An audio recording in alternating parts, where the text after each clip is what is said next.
India Legal presents Courts Roundup.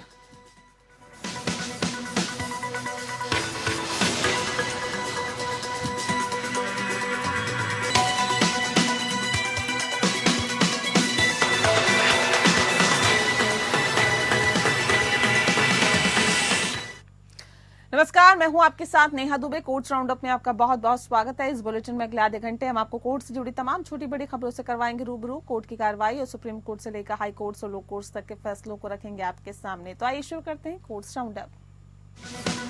India Legal presents Courts Roundup.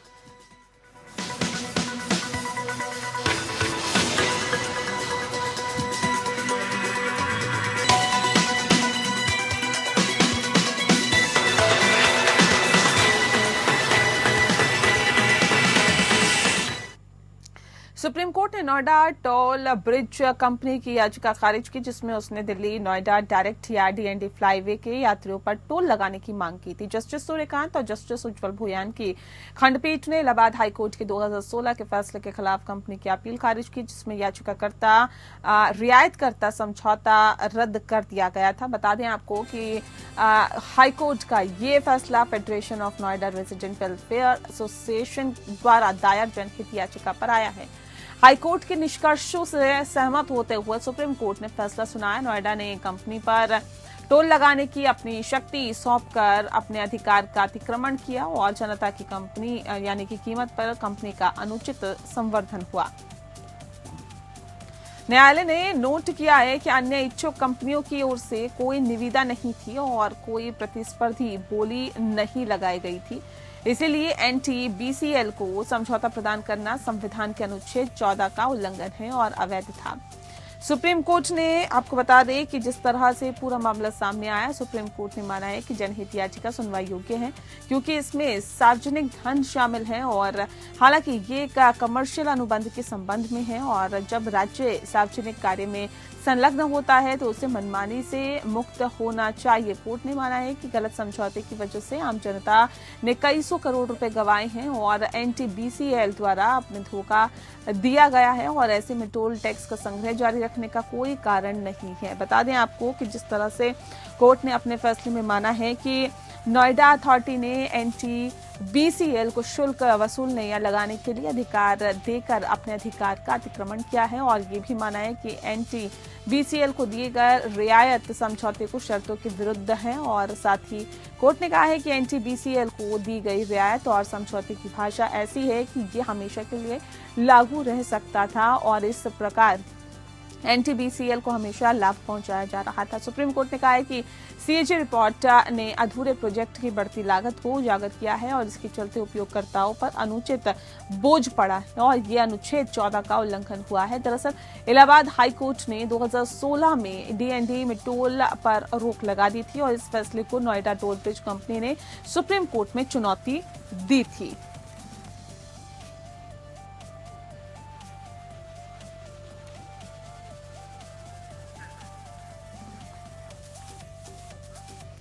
अगली खबर का रुख करते हैं। अतुल सुभाष मामले से जुड़े केस में जस्टिस बीवी नागरत्ना की अध्यक्षता वाली सुप्रीम कोर्ट की बेंच ने बड़ा दखल देते हुए उत्तर प्रदेश, हरियाणा और कर्नाटक सरकार को बंदी प्रत्यक्षीकरण याचिका पर नोटिस जारी कर जवाब मांगा।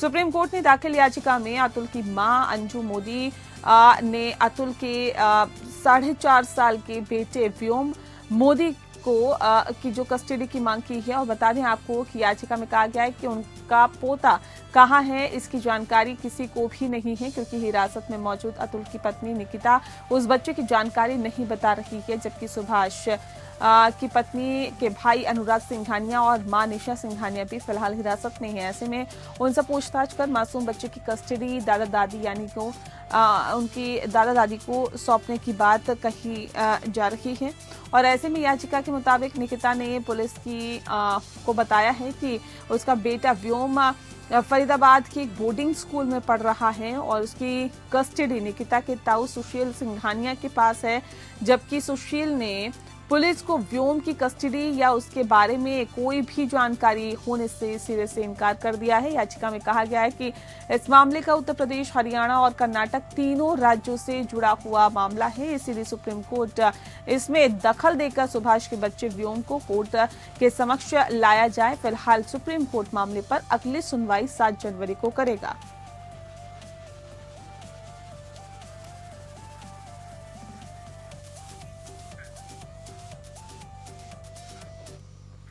सुप्रीम कोर्ट ने दोहराया है कि मालिक के जीवन काल में गिफ्ट डीड किस माध्यम से संपत्ति का बंटवारा मुस्लिम लॉ के तहत मान्य नहीं हो सकता है। कोर्ट ने कहा है कि विभाजन की अवधारणा मुस्लिम लॉ के तहत मान्यता प्राप्त नहीं है। इस प्रकार गिफ्ट डीड के माध्यम से संपत्ति का बंटवारा वैध नहीं माना जा सकता है, क्योंकि दानकर्ता द्वारा गिफ्ट देने के इरादे से स्पष्ट घोषणा नहीं की गई है। जस्टिस सीटी रवि कुमार और जस्टिस संजय करोल की खंडपीठ कर्नाटक हाईकोर्ट के उस फैसले के खिलाफ दायर अपील पर सुनवाई कर रही थी, जिसमें ट्रायल कोर्ट के उस फैसले की पुष्टि की गई जिसमें सुल्तान साहब द्वारा उनके जीवन काल में किए गए बंटवारे को उनके पक्ष में मान्यता नहीं दी गई। कुछ संपत्तियों के मालिक सुल्ताना साहब का 1978 में निधन हो गया। सुल्तान साहब की एक बेटी के वंशज अपीलकर्ता वादी ने राजस्व अभिलेखों में बहिष्करण का आरोप लगाते हुए संपत्तियों में 20% हिस्सा मांगा। प्रतिवादियों ने तर्क दिया कि सुल्तान साहब ने अपने जीवन काल में संपत्ति का बंटवारा किया और मौखिक रूप से अपनी बेटी को कुछ हिस्से उपहार में दिए,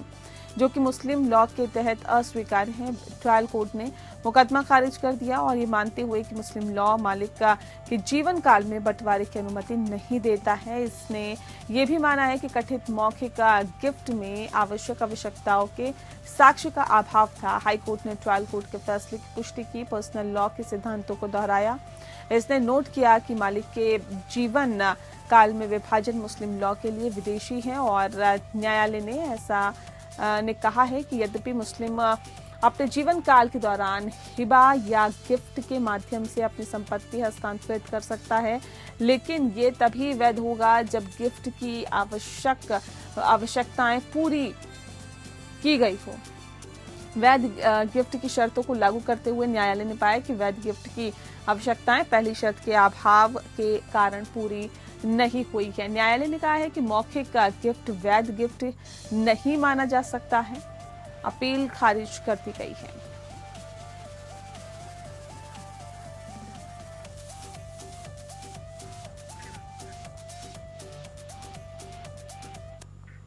सुप्रीम कोर्ट ने राष्ट्रीय उपभोक्ता विवाद निवारण आयोग या एनसीडीआरसी द्वारा 7 जुलाई 2008 को पारित आदेश खारिज कर दिया, जिसे आवाज और अन्य बनाम आरबीआई मामले में पारित किया गया था। बता दें कि आदेश के तहत उसने माना था कि क्रेडिट कार्ड धारकों से 36% प्रतिवर्ष से 50% प्रतिवर्ष के बीच ब्याज वसूलना अत्यधिक ब्याज दर है और आयोग ने क्रेडिट कार्ड पर ब्याज दर के रूप में 30% की सीमा तय की है।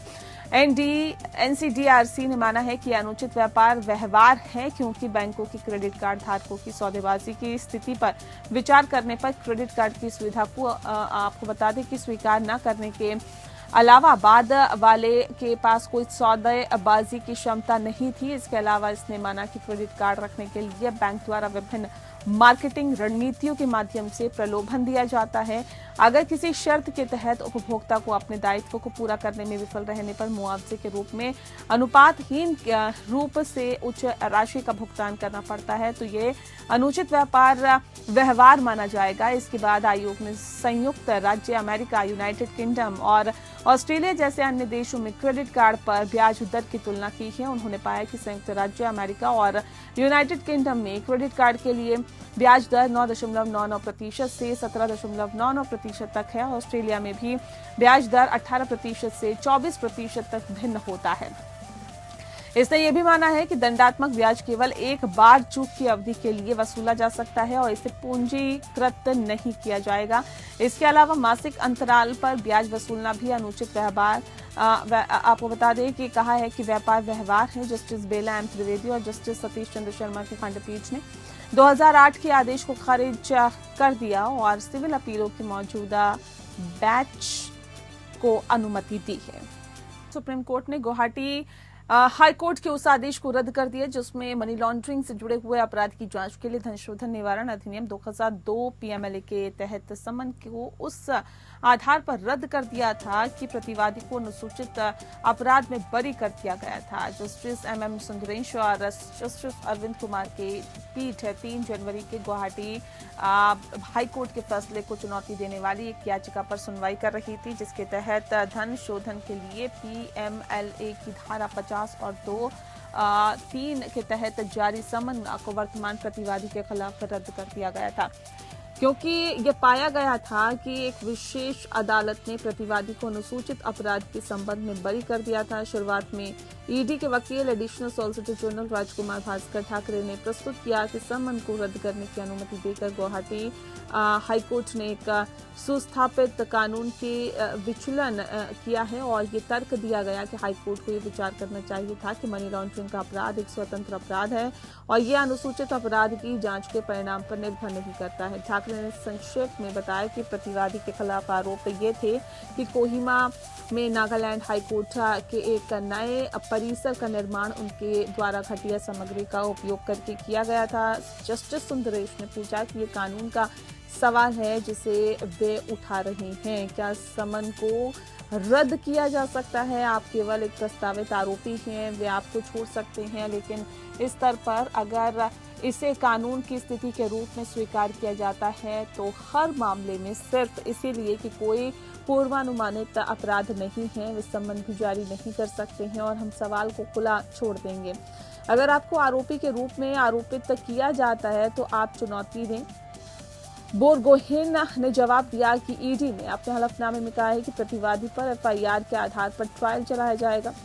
हालांकि जस्टिस सुंदरेश ने टिप्पणी की कि यह एक समन था और इस स्तर पर हाईकोर्ट को इस पर विचार नहीं करना चाहिए था। अदालत ने स्पष्ट किया कि प्रतिवादी के खिलाफ कोई बलपूर्वक कदम नहीं उठाया जाएगा।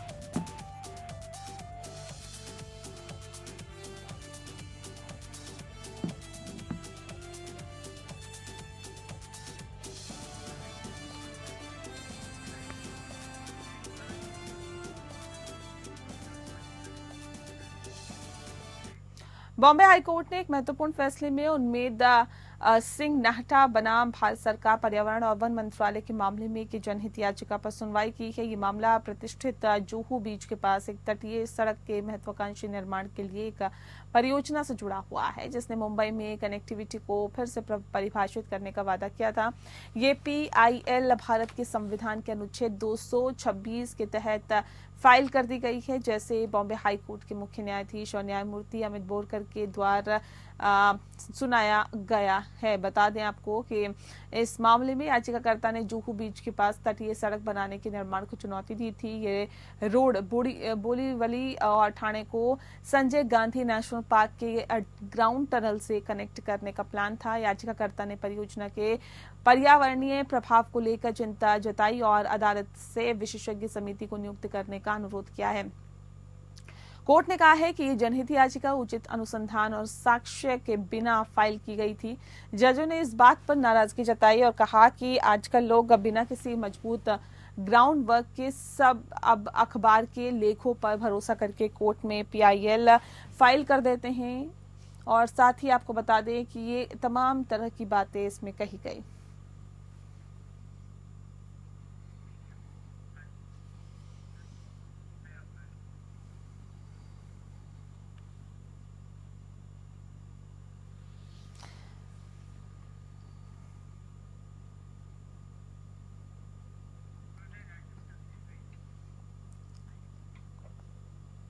बॉम्बे हाईकोर्ट ने एक महत्वपूर्ण फैसले में उम्मेद सिंह नाहटा बना भारत सरकार पर्यावरण और वन मंत्रालय के मामले में एक जनहित याचिका पर सुनवाई की। ये मामला प्रतिष्ठित जुहू बीच के पास एक तटीय सड़क के महत्वाकांक्षी निर्माण के लिए एक परियोजना से जुड़ा है, जिसने मुंबई में कनेक्टिविटी को फिर से परिभाषित करने का वादा किया था। और ये PIL भारत के संविधान के अनुच्छेद 226 के तहत फाइल कर दी गई है, जैसे बॉम्बे हाईकोर्ट के मुख्य न्यायाधीश और न्यायमूर्ति अमित बोरकर के द्वारा सुना गया है। इस मामले में याचिकाकर्ता ने जुहू बीच के पास तटीय सड़क बनाने के निर्माण को चुनौती दी थी। ये रोड बोरीवली और ठाणे को संजय गांधी नेशनल पार्क के ग्राउंड टनल से कनेक्ट करने का प्लान था।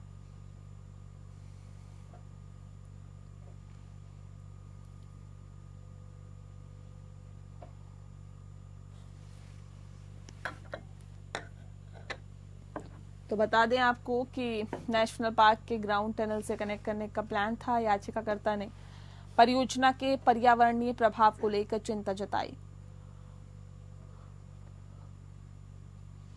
और अदालत से विशेषज्ञ समिति को नियुक्त करने का अनुरोध किया।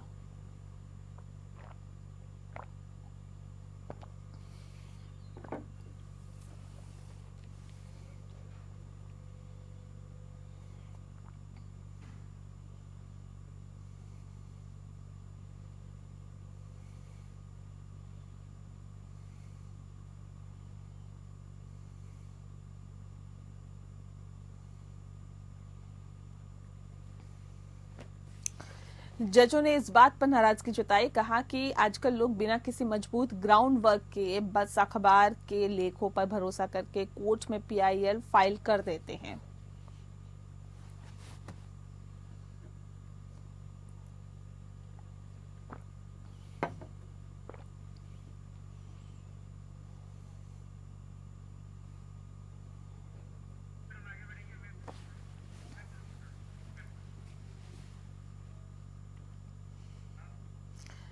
सुप्रीम कोर्ट ने दिल्ली हाई कोर्ट के फैसले को पलट दिया, जिसमें कहा गया था कि धारा 52A के तहत निर्धारित प्रक्रिया अनिवार्य है। न्यायालय ने माना है कि जब्त की गई नशीली दवाओं के निपटान की प्रक्रिया निर्धारित करने वाली धारा 52A को शामिल करने का उद्देश्य जब्त किए गए प्रतिबंधित पदार्थ और पदार्थों का शीघ्र निपटान सुनिश्चित करना था।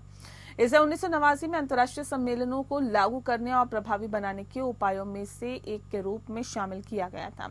इस संदर्भ में आइए इंडिया लीगल के वेब रिपोर्टर से समझते हैं कि NDPS एक्ट के तहत जमानत के क्या प्रावधान है।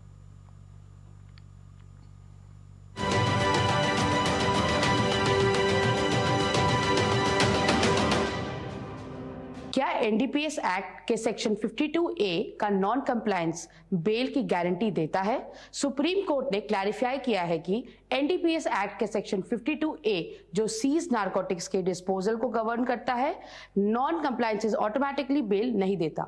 मैजिस्ट्रेट के सामने सैंपलिंग के लिए एप्लीकेशन में डिले या इररेगुलर सीजर्स जैसे प्रोसीजर लैप्सेस सिर्फ इररेगुलरिटीज मानी जाती है और तब तक एविडेंस इनएडमिसिबल नहीं होता जब तक सिग्निफिकेंट प्रेजुडाइस ना हो। एनसीबी का अपील पर कोर्ट ने दिल्ली हाई कोर्ट के उस जजमेंट को ओवरटर्न किया जो सेक्शन 52A की कंप्लायंसेस को एडमिसिबिलिटी के लिए मैंडेटरी मान रहा था। सुप्रीम कोर्ट ने कहा कि सेक्शन 52A का पर्पस है सीज कॉन्ट्राबैंड का जल्दी डिस्पोजल, लेकिन लैप्सेस ना तो एविडेंस को वॉइड करता है और ना ही बेल वारंट करते हैं जब तक सेक्शन 37 की स्ट्रीजेंट कंडीशंस फुलफिल ना हो। कोर्ट ने कहा कि बेल तभी दी जा सकती है जब प्रोसिक्यूशन को सुना जाए और ये सेटिस्फाई किया जाए कि एक्यूज्ड एविडेंस टैंपर नहीं करेगा और रिपीट ऑफेंस नहीं करेगा। हाई कोर्ट ने 51 डेज के प्रोसीजरल डिले के कारण बेल दी थी, लेकिन सुप्रीम कोर्ट ने फ्रेश कंसिडरेशन के लिए डायरेक्ट किया और कहा कि सेक्शन 52A के लिए कोई स्टैट्यूटरी टाइम फ्रेम एग्जिस्ट नहीं करता।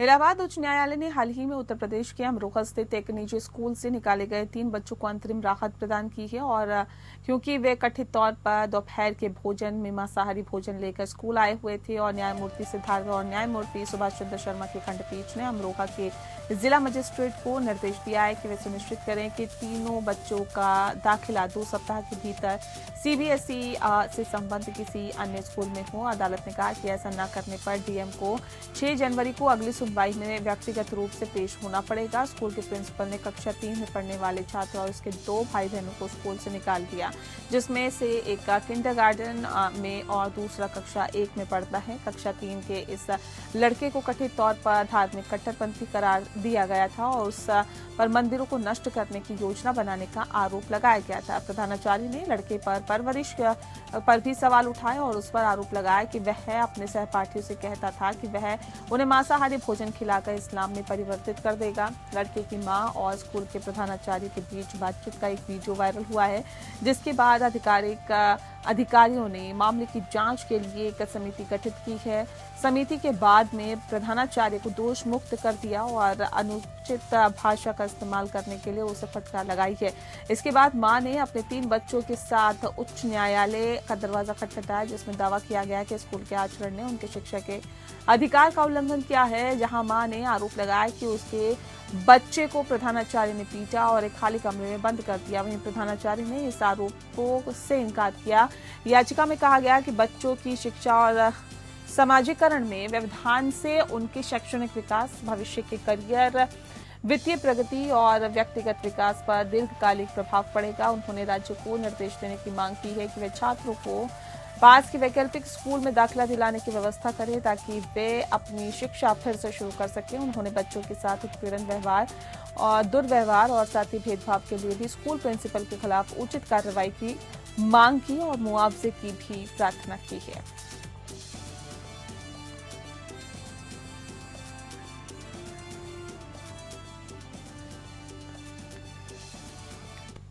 बॉम्बे हाईकोर्ट ने शिवसेना उद्धव बालासाहब ठाकरे के उम्मीदवार अमोल कीर्तिकर द्वारा शिवसेना एकनाथ शिंदे के सांसद रविंद्र वायकर के खिलाफ दायर चुनाव याचिका खारिज कर दी है। ऐसा करते हुए न्यायालय ने कीर्तिकर की चुनाव याचिका को खारिज करने के लिए उनके आवेदन को स्वीकार करते हुए वायकर को राहत प्रदान की है, जिसमें कहा गया है कि जिसमें चुनाव को शून्य घोषित करने के लिए कोई आधार नहीं है।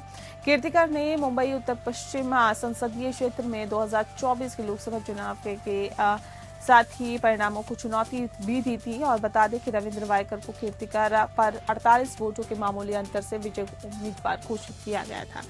कीर्तिकर ने चुनाव प्रक्रिया के दौरान विभिन्न अवैध दाताओं का आरोप लगाया और न्यायालय से जनप्रतिनिधित्व अधिनियम 1951 आरपी अधिनियम के तहत चुनाव परिणाम को शून्य घोषित करने का आग्रह किया।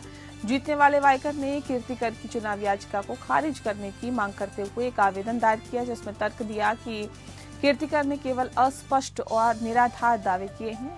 न्यायालय ने कहा है कि चुनाव को अवैध या शून्य घोषित करने के लिए चुनाव याचिकाकर्ता को ये दिखाना होगा कि चुनाव परिणाम किसी भी वैध वोट के अस्वीकार या अस्वीकार या किसी भी अन्य वोट की प्राप्ति या वोटों की अनुचित प्राप्ति से प्रभावित है। न्यायालय को वर्तमान मामले में ऐसा कोई कारक नहीं मिला।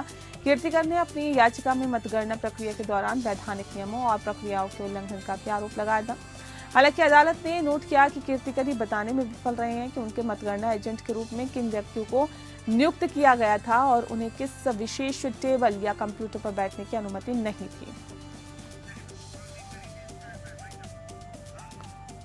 और बुलेटिन में फिलहाल के लिए इतना ही। नमस्कार। India Legal presents Courts Roundup.